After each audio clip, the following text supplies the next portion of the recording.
Hello everyone. मैं सुनील कुमार जांगिड व्याख्याता इतिहास एक बार पुनः आपके सामने प्रस्तुत हूँ एक नया वीडियो लेकर, जो कि संबंधित है राजस्थान माध्यमिक शिक्षा बोर्ड अजमेर द्वारा प्रकाशित भारत का इतिहास कक्षा 12 के लिए। अध्याय 1 भारत का वैभवपूर्ण अतीत। इसका मुख्य बिंदु 4 का हम अध्ययन करेंगे, जो कि है सिंधु घाटी सभ्यता भाग 1। इसकी महत्वपूर्ण तिथियों को जान लें कि 1856 में लाहौर से कराची के लिए जो रेलवे लाइन बिछाई गई थी, उसके लिए रोड़ी की आवश्यकता पड़ी। तो एक टीले की खुदाई करके उसमें से उसका मटेरियल निकाला गया और वहाँ ले जाया गया। उन मज़दूरों को ये नहीं पता था कि हम जिसे खोद रहे हैं या जिसके सामान को उठा रहे हैं, वो एक प्राचीन ऐतिहासिक स्थल है। इसकी सर्वप्रथम जानकारी 1856 में बटन बंधुओं द्वारा दी गई। 1861 ईस्वी में भारतीय पुरातत्व संरक्षण विभाग की स्थापना की गई। इसके निदेशक बने कनिंघम। 1904 ईस्वी में जॉन मार्शल को इस विभाग का निदेशक बनाया गया। 1921 ईस्वी में दयाराम साहनी ने हड़प्पा स्थल का उत्खनन किया और 1922 ईस्वी में राखलदास बनर्जी ने मोहनजोदड़ो का पता लगाया। सिंधु घाटी सभ्यता कालक्रम 3300 ईस्वी पूर्व से 1700 ईस्वी पूर्व। इसका परिपक्व काल 2500 ईस्वी पूर्व से 1750 ईस्वी पूर्व माना जाता है। इसका क्षेत्रफल विस्तार बहुत ही विशाल है, लगभग 2 लाख वर्ग किलोमीटर से अधिक माना जाता है।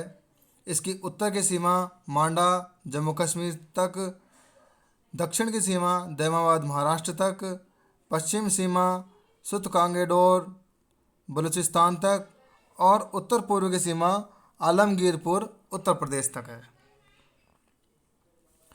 सिंधु घाटी सभ्यता से अनेकों स्थल मिले, जिनमें भारत में 917, पाकिस्तान में 481 और अफगानिस्तान में 2। अब इसके मुख्य स्थलों को जान लेते हैं। अफगानिस्तान के जो मुख्य स्थल हैं 2, वो हैं शोरतगोई और मुंडीगाक। पाकिस्तान में हड़प्पा, मोहनजोदड़ो, कोटदीजी, सुतगांगेडोर, गनेरीवाल, चौंदड़ो, बालाकोट, रहमान डेरी आदि। अब है भारत के सिंधु घाटी सभ्यता के पुरा स्थल। राजस्थान से कालीबंगा, पीलीबंगा, गुजरात से रंगपुर, धोलावीरा, लोथल, हरियाणा से बनावली, राखीगढ़ी, उत्तर प्रदेश से आलमगीरपुर और हुलास, पंजाब से रोपड़, महाराष्ट्र से दैमाबाद आदि।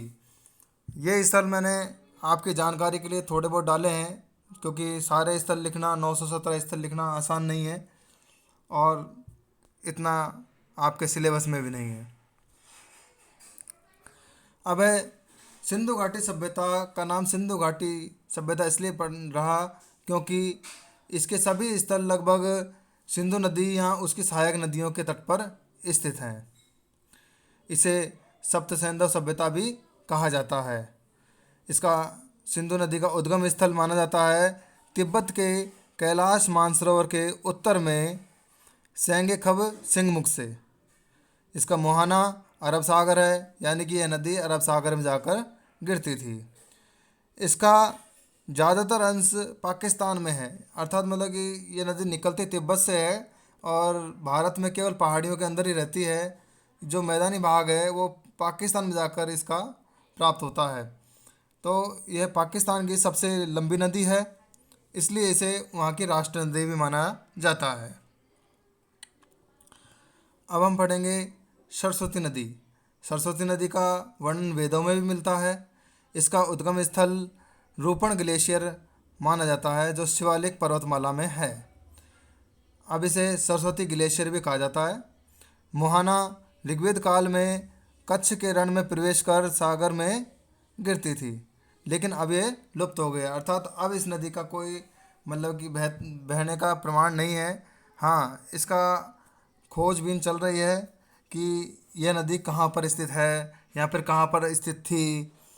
तो राजस्थान में लुप्त होने वाली घग्गर नदी जो है, वही क्षेत्र प्राचीन काल में सरस्वती नदी का रहा था।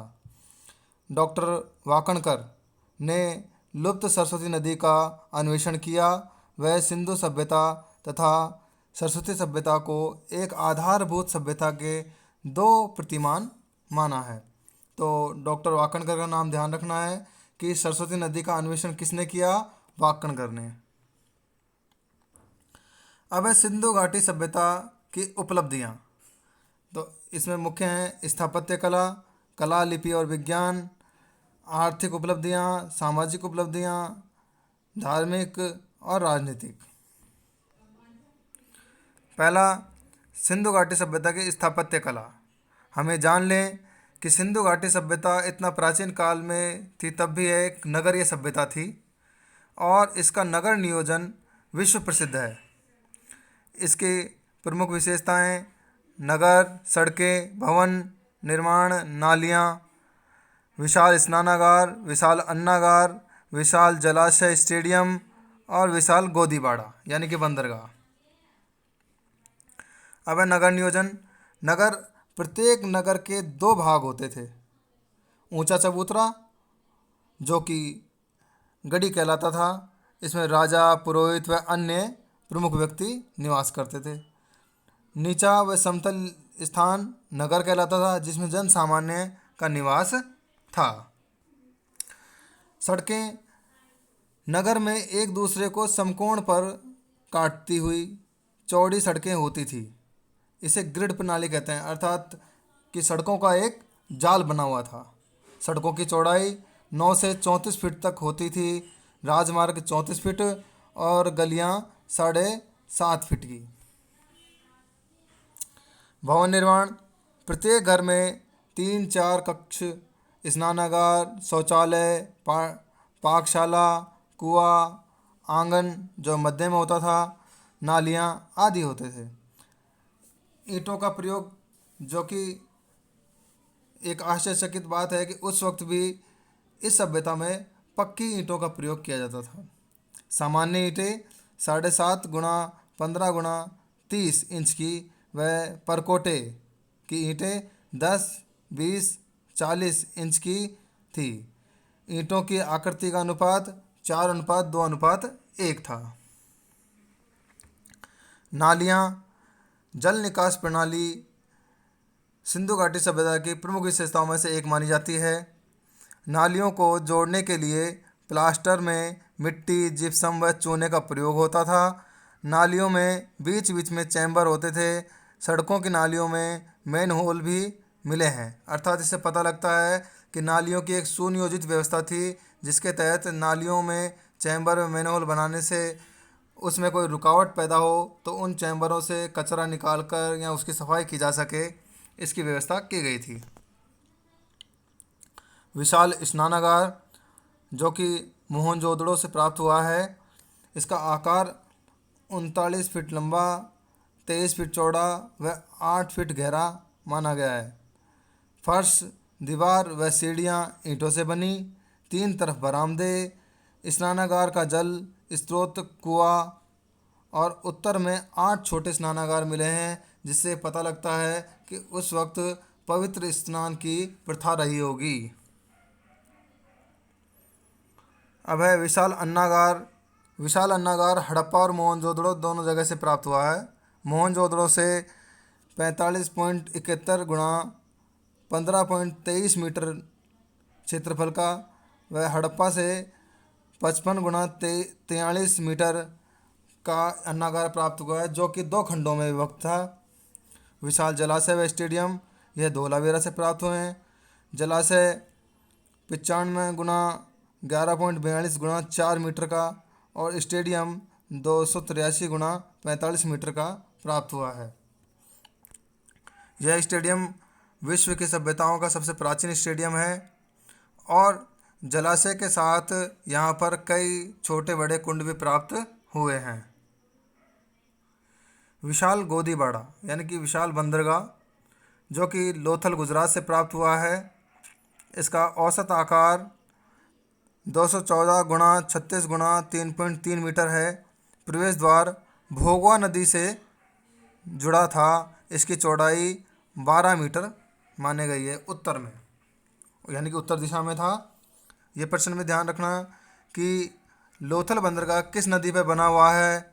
इसका उत्तर है भोगवा नदी पे। दूसरा पॉइंट, कला, लिपि एवं विज्ञान। कला, मूर्तिकला। मोहनजोदड़ो से योगी की मूर्ति प्राप्त हुई है जो शैल खड़ी से निर्मित है। कुबरदार बैल कांस्य से निर्मित है। नर्तकी की मूर्ति कांस्य की है जो कि 11.5 सेंटीमीटर ऊंचाई की है। देमाबाद से रथ की मूर्ति प्राप्त हुई है जो भी कांस्य धातु की बनी हुई है।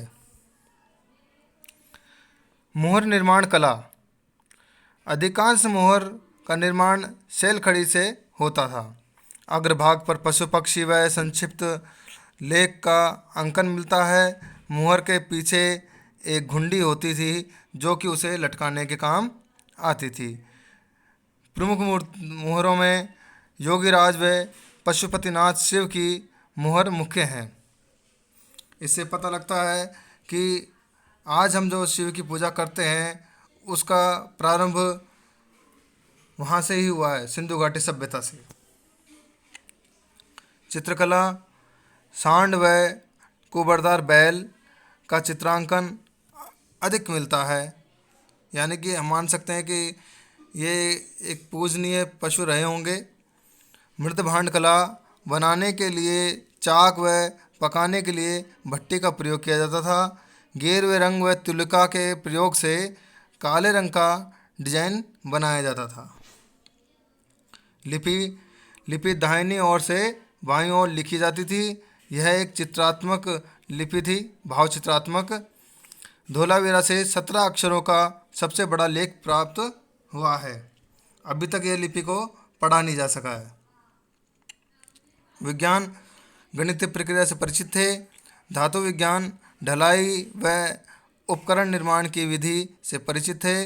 कालीबंगा में से प्राप्त खोपड़ी में 6 छिद्र मिले हैं, जिसे माना जाता है कि वह एक शल्य चिकित्सा से संबंधित रहा होगा। अन्य रंगाई, पकाई, पॉलिश आदि भी यहाँ की क्रियाओं में शामिल थे।